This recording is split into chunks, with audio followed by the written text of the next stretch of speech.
بسم اللہ الرحمن الرحیم۔ السلام علیکم محترم ناظرین و سامعین، آپ سن رہے ہیں حیدران، جس کے مصنف ہیں محترم طارق اسماعیل ساگر صاحب، اور میں ہوں ڈاکٹر محمد انیب سلیمی۔ اس کتاب کا ہر عسکری نام، کردار، واقعہ اور مقام 100% درست، مستند اور ناقابل چیلنج ہے۔ یہ کہانی ہے ان افسروں اور جوانوں کی جنہوں نے اپنی روایت کے مطابق بلا چوں چراں کارگل کے برفیلے علاقے میں کم ترین وسائل کے ساتھ اپنی جانوں کا نذرانہ دیکھ کر مشن کی تکمیل کی اور آخری لمحات تک اپنے صدق پر قائم رہے۔ یہ کہانی ہے ان جوانوں کی جنہوں نے عسکری تاریخ میں ایسے کارنامے انجام دیے جس پر تا قیامت نسلیں فخر کرتی رہیں گی۔ یہ کہانی ہے ان جوانوں کی جن کی جان نثاری، بہادری اور جاں فشانی کی گواہی دشمن نے خود دی۔ ہم عقیدت کے پھول ان شہیدوں کی نظر کرتے ہیں جنہوں نے کارگل کے جہنم میں ملکی سالمیت کے لیے اپنی جانوں کا نذرانہ پیش کیا اور پاک فوج کی تاریخ میں سب سے زیادہ اعزاز یافتہ یونٹ قرار پائے۔ ہم پر فرض ہے کہ ہم ان شہداء کو خراج تحسین پیش کریں جن کی لاشیں بھی ان کے پیاروں کو دیکھنا نصیب نہ ہوئیں۔ تو آئیے محترم ناظرین و سامعین، ہم بڑھتے ہیں اس کہانی کی پہلی قسط کی جانب۔ 18 دسمبر 1998 لائن آف کنٹرول پر موجود آخری پوسٹ گلتری کو برف کے تاحد نظر پھیلے سلسلے نے اپنی مکمل گرفت میں لیا ہوا تھا۔ -30 ڈگری سینٹی گریڈ کا تصور ہی ہڈیوں میں گودا جما دینے کے لیے کافی ہے، جبکہ انہیں اس کا گزشتہ کئی دنوں سے سامنا تھا۔ ایک پہاڑی کے دامن میں چھپی اس پاکستانی پوسٹ پر زندگی کی واحد علامت کیروسین آئل سے جلتا وہ دیا تھا جس نے اگلو میں بند ان مٹھی بھر جانثاروں کو اپنے ہونے کی ساری رات گواہی دی تھی۔ یہاں رات اور دن کی اذیتناکیوں میں کچھ فرق نہیں تھا۔ سورج نکلنے کا منظر ڈوبنے سے زیادہ تکلیف دہ تھا۔ برف پر جب سورج کی کرنیں پڑتیں تو آنکھیں اندھی ہونے کا احساس ہوتا تھا۔ وہ دن کے اجالے میں عموماً آنکھوں پر بڑے شیشوں کی سیاہ اینک لگا کر رکھتے تھے۔ تینوں نے نماز باجماعت ادا کی تھی اور اب اس سفر کی تیاری پر کمر باندھ رہے تھے جس کا انہیں آج رات ہی ہیڈ کوارٹر سے حکم ملا تھا۔ اس سفر کی نوعیت کیا تھی، اس کا پس منظر کیا تھا، پیش منظر کیا ہوگا، ان کے پاس کسی سوال کا جواب نہیں تھا۔ فوجی تربیت کے مطابق انہیں کسی حکم کا جواز تلاش بھی نہیں کرنا ہوتا، بس حکم پر اپنی تمام تر استعداد کے ساتھ عمل کرنا ہوتا ہے۔ یہ بھی ایسا ہی حکم تھا۔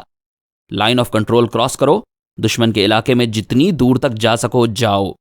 3 دن گزارنے کے بعد صورتحال کی مکمل رپورٹ دو۔ دشمن کی نقل و حرکت، موجودگی، موسمی صورتحال، جو کچھ بھی ان کے مشاہدے میں آتا وہ بیان کرنا تھا۔ 12th ناردرن لائٹ انفینٹری کے کیپٹن علی، کیپٹن ندیم اور حوالدار لالک جان کے ذمے یہ مہم آن پڑی تھی۔ گزشتہ 7 سال سے انہوں نے ڈومیل میں پڑاؤ ڈال رکھا تھا اور 7 سال طوفان باد و بارہ کا سامنا کرنے کے بعد جب وہ لوگ امید کر رہے تھے کہ اب انہیں گرم میدانی علاقوں کی طرف بھیجا جائے گا، اچانک نیا حکم آ گیا کہ انہیں ڈومیل سے زیادہ ٹھنڈے اور موسمی شدائد سے گھرے گلتری کے علاقے میں جانا اور وہاں اپنی صف بندی کرنی تھی۔ فوج میں معمول کے مطابق ایسا نہیں ہوتا، لیکن یوں محسوس ہوتا تھا جیسے 12th ناردرن لائٹ انفینٹری کو خصوصی صورتحال سے نمٹنے اور اس میں دھکیلنے کی مشق کی جا رہی ہے، جس کا ثبوت اچانک آنے والی یہ مہم تھی جس پر وہ روانہ ہو رہے تھے۔ کیپٹن علی نے طائرانہ نظر اپنے دونوں ساتھیوں پر ڈالی جنہوں نے اس کی تقلید میں اپنی کمر پر معمول سے زیادہ بوجھ لاد رکھا تھا۔ اس میں خیمہ، کھانے پینے کا سامان، فرسٹ ایڈ، ایمونیشن اور اچانک درپیش صورتحال سے نمٹنے کے لیے باقی سامان شامل تھا۔ تیار؟ علی نے کیپٹن ندیم اور حوالدار لالک جان کی طرف دیکھا۔ دونوں نے اس بات میں سر ہلائے اور تینوں اگلو سے باہر آ گئے جہاں برفیلی موت چیختی چنگھاڑتی پھر رہی تھی کہ کب کوئی کمزور شکار ملے اور وہ اسے دبوچے۔ ان کے لیے اس نوعیت کے موسمی شدائد گو کے معمول کی بات تھی اور گزشتہ 7 سال سے وہ جس طرح کے موسمی عذاب جھیلتے آ رہے تھے اس کے بعد یہ معمول کی پریکٹس تھی، لیکن اس بات کا تینوں کو احساس تھا کہ وہ دشمن کے علاقے میں دور اندر تک ریکی کرنے جا رہے ہیں اور 3 دنوں میں انہیں جو بھی چیلنج درپیش ہوا اس کا سامنا انہیں خود ہی کرنا ہے. خود ساختہ ہی صحیح، لیکن بین الاقوامی سرحد عبور کر کے کوئی ان کی مدد کو نہیں آئے گا. یہ ہدایت بطور خاص کی گئی تھی کہ اپنی نقل و حرکت کو محفوظ رکھنے کے لیے وہ وائرلیس کے استعمال سے حتی الوسع گریز کریں گے.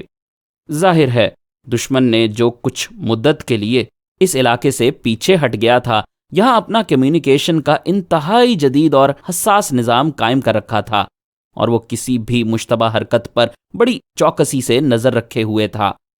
اگر کسی کی موجودگی کا یہاں معمولی سا شک بھی گزرتا تو بھارتی ہیلی کاپٹر حرکت میں آتے اور چند منٹ کے اندر وہ زمین پر بیٹھی بطخوں کی طرح اس کا نشانہ بن جاتے، جس کے بعد ان کی لاشیں بھی شاید کبھی اپنے لوگوں تک واپس نہ پہنچ پاتی.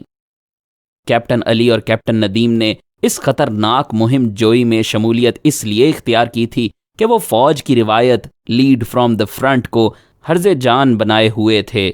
عین ممکن تھا کہ ان کے تیسرے ساتھی بھی کوئی جونیئر آفیسر ہی ہوتے، لیکن حوالدار لالک جان، جو چیتے کسی پھرتی اور سخت جانی کے لیے خاص شہرت رکھتا تھا اور جسے قدرت آنے والے وقت میں ایک عظیم الشان منصب سے نوازنے کے لیے تیار کر رہی تھی، خواہش کر کے ان کے ساتھ شامل ہوا تھا. الصبا سفر کا آغاز ہوا. تینوں تربیت یافتہ عساکر جذبہ شہادت سے سرشار تھے، لیکن اس مہم کے کچھ خصوصی تقاضے بھی تھے، جن میں سب سے اہم خود کو آخری لمحات تک دشمن کی نظروں سے محفوظ رکھنا اور ٹکراؤ سے حتی الوسع اجتناب کرنا. ان کے لیے یہ فوجی سے زیادہ جاسوسی مہم بن گئی تھی، اور وہ جان ہتھیلی پر رکھے اس مہم کو سر کرنے نکلے تھے. اس کوراولی ٹیم کو 22 کلومیٹر تک کے علاقے میں گشت لگا کر صورتحال کا جائزہ لینا تھا. پہلے دن سفر کے آغاز پر وہ بہت محتاط تھے. انہوں نے ریڈیو آف کر دیا تھا اور اس بات کا مصمم ارادہ رکھتے تھے کہ بدترین حالات میں بھی ریڈیو رابطے سے اجتناب کریں گے. کیپٹن علی کی قیادت میں ترتیب اور تنظیم کے مطابق موسمی عذاب کا سامنا کرتے برف کے اس جہنم زار میں تینوں سرفروش رواں دواں تھے. -40 ڈگری سینٹی گریڈ سردی میں جہاں سانس بھی نالی میں جمتا محسوس ہو رہا تھا، وہ 2-3 گھنٹے مسلسل چلتے رہے، جس کے بعد ایک سنگلاخ برف میں ڈوبی پہاڑی کے دامن میں انہوں نے اپنے حلقوم میں جمی زندگی کو حرارت دینے کے لیے چائے اور کافی کے کچھ گرم گھونٹ انڈیلے اور اپنے پاس موجود نقشے میں نشانات لگائے. ارد گرد صورتحال کا اندراج کیا اور اگلی منزل کی طرف عازم سفر ہوئے. احتیاط اور رازداری کو برقرار رکھنے کے لیے انہوں نے شام ڈھلنے تک اس طرح چلتے چلے جانے کا ارادہ کیا تھا. شام ڈھلنے پر، جس کا اندازہ صرف ہاتھوں پر بندھی گھڑیوں ہی سے ممکن تھا، انہوں نے ایک محفوظ پناہ گاہ میں اپنے کندھوں پر لدا برفانی خیمہ نصب کیا اور محفوظ خوراک کے استعمال کا ارادہ باندھا. رات اپنی مکمل قہر سمانیوں سمیت ان پر مسلط تھی. تینوں نماز کی ادائیگی کے بعد آپس میں صورتحال پر تبصرہ کرتے اور اگلے دن کی پلاننگ کرنے کے بعد اپنے سلیپنگ بیگز میں گھس گئے. لیکن تینوں کی آنکھوں سے نیند کوسوں دور تھی، جبکہ دن بھر برف کے اس جہنم میں جہاں بسا اوقات ان کے قدم دھنس گئے تھے اور شدید سردی سے سانس لینا دو بھر ہو رہا تھا، وہ بہت تھکے ہوئے تھے. اور تھکاوٹ کے بعد نیند معمول کی بات ہے، لیکن یہ احساس کہ وہ دشمن کے علاقے میں موجود ہیں جہاں اس کی خفیہ کمین گاہیں بھی یقیناً موجود ہوں گی، مواصلاتی نظام بھی ایکٹیو ہوگا اور کسی بھی لمحے وہ دشمن کے بچھائے جال میں پھنس سکتے ہیں، ان احساسات اور خدشات نے انہیں بہت چوکنا کر دیا تھا. تربیت کے مطابق انہوں نے رات باری باری پہرا اور نیند میں گزاری، اور اگلے روز نماز پڑھنے کے بعد چائے کے کچھ گرم گھونٹ حلق میں اتار کر دوبارہ عازم سفر ہوئے. یہ سارا دن بھی ایسے ہی گزرا. انہیں دور دور تک دشمن کی جسمانی موجودگی کے کوئی آثار دکھائی نہیں دے رہے تھے. اس برفیلے جہنم میں کسی ذی روح کی موجودگی کا تصور بھی محال تھا. دوسری رات بھی انہوں نے دشمن کے علاقے میں اپنی سرحد سے تقریباً 20 کلومیٹر دور گزاری اور اگلے روز صبح نماز سے فراغت کے بعد واپسی کے لیے عازم سفر ہوئے. دشمن ایریا میں انہوں نے 2 راتیں بسر کی تھیں، لیکن اپنی تربیت اور انتہائی احتیاط کے ساتھ کوئی ایک بھی ایسا کلو نہیں چھوڑا تھا جو اگلے دنوں میں دشمن کی کسی پیٹرولنگ پارٹی کے ہاتھ لگے، اسے شک گزرے اور وہ اسی لمحے انہیں اپنا نشانہ بنا لے. خوراک کے وہ خالی ڈبے اور سگریٹ کے خالی پیکٹ تک انہوں نے اپنے پاس محفوظ رکھے تھے جو استعمال کے بعد خالی ہو گئے تھے۔ 3 روز بعد اب وہ واپسی کے لیے کمر باندھ رہے تھے۔ ایک طویل اور تھکا دینے والے جان لیوا سفر کا اختتام ہو گیا تھا۔ تیسرے روز تینوں بحفاظت اپنے ٹھکانے گلتری پر پہنچ گئے۔ رپورٹ ہیڈ کوارٹر پیش کر دی گئی۔ اس رپورٹ میں انہوں نے ہیڈ کوارٹر کو بتایا تھا کہ سامنے حد نگاہ سے بھی آگے صرف برف ہے۔ کوئی درخت بھی اس برف کی شدت سے زندہ نہیں رہ سکا۔ علاقہ ایسا کھلا اور موسم اتنا بے رحم کہ پناہ کو کسی پتھر کا سایہ بھی میسر نہیں۔ موسمی شدائد یہاں کے ناقابل بیان ہیں اور یہاں ایولانچز یعنی برفانی طوفان معمول کی بات ہے۔ عین ممکن ہے آپ اپنے اگلو میں بظاہر محفوظ رات کو سوئیں اور صبح وہاں نہ خیمہ ہو نہ اس کے مکین۔ ایسے علاقوں میں تو پیٹرولنگ کرنے کے لیے بھی فارمیشن ہیڈ کوارٹر سے اجازت لینی پڑتی تھی۔ رپورٹ روانہ کرنے کے بعد بظاہر وہ مطمئن ہو کر بیٹھے رہے۔ یہاں فی الوقت صرف انتظار کرو اور دیکھو والی صورتحال ہی تھی، کیونکہ سامنے دور دور تک دشمن کا نام و نشان نہیں تھا۔ البتہ یہاں کی زمین، پہاڑ، درخت، پودے سب موسمی شدائد کے سامنے ان کی طرح بے بس تھے۔ ایولانچ کا خطرہ ہر لمحہ دامنگیر رہتا تھا۔ لانی، جو کہ مقامی زبان میں ایولانچ کو کہتے ہیں، آتی اور برف پر موجود زندگی کی ساری علامتوں کو چند سیکنڈ میں اس طرح ملیا میٹ کرتی جیسے یہاں کبھی ان کا وجود ہی نہیں تھا۔ اس لانی کا صرف ایک ہی علاج تھا اور وہ تھی آذان۔ جی ہاں، تجربے اور مشاہدے نے یہاں موجود افسروں اور جوانوں کو بتایا اور دکھایا تھا کہ جب لانی آتی تو صرف آذان کی آواز پر ہی رکتی تھی۔ اس کے علاوہ دنیا کی کسی دھات یا کنکریٹ سے اس کے سامنے کوئی بند باندھا نہیں جا سکتا تھا۔ کوراولی سے واپسی پر قریباً 1 ہفتہ انہوں نے اگلے احکامات کے انتظار میں بسر کیا۔ اس دوران صرف معمول کی سرگرمیاں جاری رہیں، جس میں سب سے اہم جوانوں کو موسمی شدائد سے محفوظ رکھنے کے انتظامات تھے۔ 8ویں روز کے احکامات نے انہیں چونکا کر رکھ دیا۔ ہیڈ کوارٹر کی طرف سے ایک اور پراسرار حکم موصول ہوا جس میں کہا گیا کہ بڑی رازداری سے 200 افراد کے لیے اسلحہ، گولہ بارود، راشن، خوراک، کیروسین آئل، خیمے، غرض فوجی استعمال کی ہر شے جمع کر لی جائے۔ یہ سارا سامان بٹاکولین میں جمع کرنے کی ہدایات موصول ہوئی تھیں جو لائن آف کنٹرول پر موجود ہے۔ فوجی نقشوں میں اس جگہ کا نام پوائنٹ 121 رکھا گیا ہے جس تک پہنچنے کے لیے کوئی ڈھنگ کا راستہ نہیں بنایا گیا تھا۔ برف کے اس جہنم میں جوانوں اور افسروں کو بٹاکولین تک سامان پہنچانے کے لیے بار برداری کے فرائض بھی خود ہی ادا کرنے تھے۔ اس ہدایت اور خصوصی حکم کے پیش نظر کہ ان کی نقل و حرکت بالکل پوشیدہ رہے، وہ عموماً رات کے اندھیرے میں موومنٹ کرتے تھے۔ دن کی روشنی میں بہت کم مدت کے لیے یہ کام انجام پاتا، جس میں ان کا واحد مددگار مقامی بیل نما جانور جسے زوا کہا جاتا ہے تھا۔ زوا پہاڑی بکریوں کی طرح چٹانوں اور برف پر قدم گاڑ کر چلنے میں خصوصی مہارت رکھتا ہے، اور قدرت نے اس جانور کو ایک اور خاص خوبی سے نوازا ہے کہ یہ کبھی اس جگہ قدم نہیں رکھتا جہاں برف کے نیچے کوئی کھائی یا گڑھا موجود ہو، بلکہ بالکل تربیت یافتہ فوجیوں کے سے انداز میں جو وہ عموماً بارودی سرنگوں والے علاقے میں اپناتے ہیں اپنی منزل تک پہنچ جاتا ہے۔ زوا مقامی جانور ہونے کے ناطے سردی کو خاطر میں نہیں لاتا۔ رات اور دن اس کے لیے کوئی فرق نہیں رکھتے، اس لیے اسے رات کو بھی بخوبی کام میں لایا جا سکتا ہے۔ رات کو اسے پہر میدان ہی میں چھوڑ دیا جاتا ہے اور اپنے مالک کے نزدیک ہی قیام کرتا ہے۔ جان ہتھیلی پر رکھ کر بڑی رازداری سے اللہ کے ان شیروں نے یہ فریضہ ادا کیا۔ جن جونیئر افسروں اور جوانوں کو اس سعادت سے بہرہ مند ہونے کا اعزاز نصیب ہوا، ان میں میجر زکریا یوسف، میجر اسد اللہ، captain colonel Sher Khan, captain اعظم اقبال، کیپٹن علی الحسینی، کیپٹن ندیم بنگش، صوبیدار شکور خان، حوالدار لالک جان، حوالدار ذوالفقار، حوالدار فقیر شاہ، حوالدار نثار، نائک عبد القادر، نائک عباس اور دیگر شامل تھے۔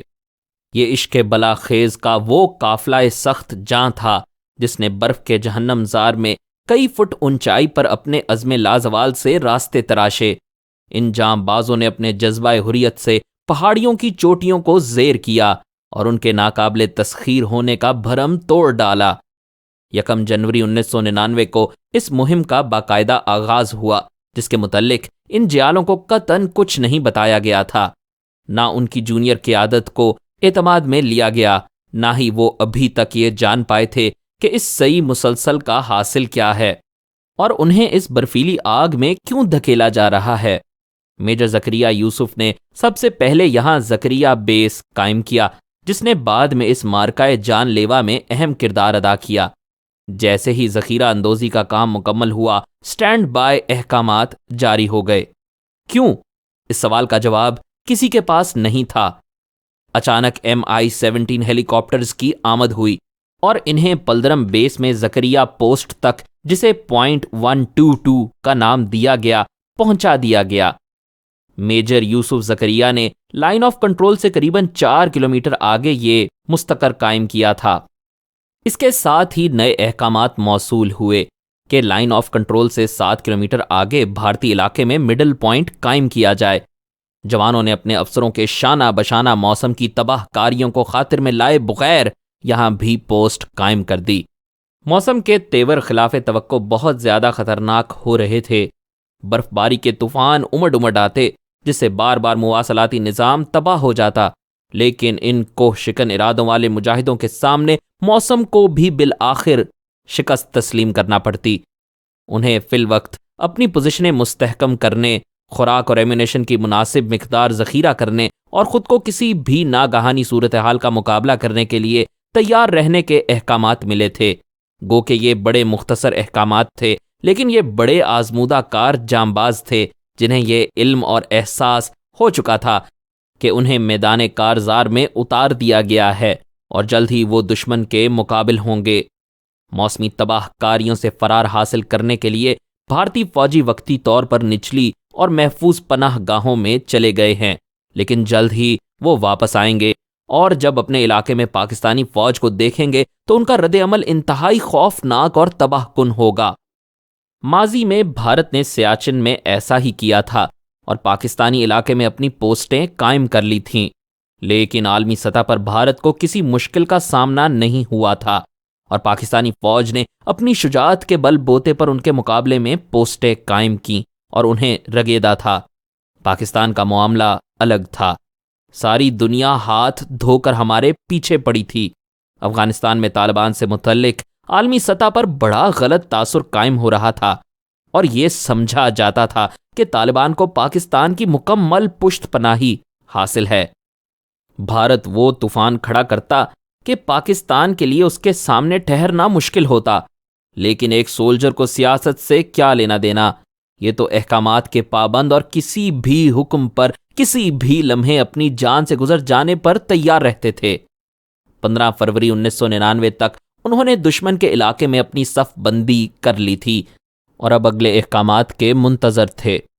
دشمن نے کب واپس لوٹنا تھا، انہیں کب ایک اندھی، تباہ کن اور انتہائی خونی جنگ لڑنی تھی، یہ تمام سوالات ابھی جواب طلب تھے۔ 6 اور 13 NLI بھی طویل عرصے سے پنیال اور گلتری میں موجود تھیں۔ 6 NLI کی کمانڈ کرنل منصور کر رہے تھے، جو اپنی دلیری کی وجہ سے فوج میں خصوصی شہرت کے حامل اور کافی عزت کی نگاہ سے دیکھے جاتے تھے۔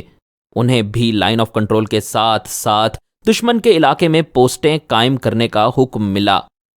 ان کے کام کا آغاز نومبر 1998 میں ہوا اور 1 جنوری 1999 تک انہوں نے جاری احکامات کے مطابق پوسٹیں قائم کر لیں۔ 2 جنوری کو corps commander lieutenant general Mahmood Ahmed Banyal میں یونٹ ہیڈ کوارٹر کا معائنہ کرنے آئے تو انہوں نے ان کے سامنے ایک نیا چیلنج رکھ دیا جو قریباً ناممکن تھا۔ جنرل صاحب نے اپنی سٹک سے سامنے نظر آنے والے سنگلاخ پہاڑ کے پوائنٹ 5140 کی طرف اشارہ کرتے ہوئے کہا کہ یہاں پوسٹ قائم کی جائے، جس کے بعد وہ تشریف لے گئے۔ سطح سمندر سے 5140 میٹر کی بلندی پر موجود اس پہاڑی چوٹی تک پہنچنا انسان تو کیا، کسی مشین کے بس میں بھی نہیں تھا۔ عمودی اور سنگلاخ نوکدار چٹانیں جن پر پڑنے والا ایک غلط قدم یا ہاتھ جسم کے اس حصے کو سارے جسم سے الگ کر سکتا تھا، اور چڑھائی کے لیے اس کے ارد گرد کہیں بھی کوئی جگہ میسر نہیں تھی۔ اس چوٹی پر ہیلی کاپٹر کے ذریعے اترنے کا تو صرف خواب ہی دیکھا جا سکتا تھا۔ لیکن ناممکن کو ممکن بنانے والے اللہ کے ان پرسرار بندوں نے یہ بھی کر دکھایا۔ مزید اقساط سننے کے لیے ہمارے چینل کو سبسکرائب کیجیے، بیل آئیکن کو کلک کریں تاکہ آپ کو ہمارے نئے اپلوڈز کے متعلق نوٹیفیکیشنز ملتی رہیں۔ ہماری ویڈیوز کو لائک اور شیئر کریں اور کمنٹ سیکشن میں ہمیں اپنی رائے سے آگاہ کرتے رہیں۔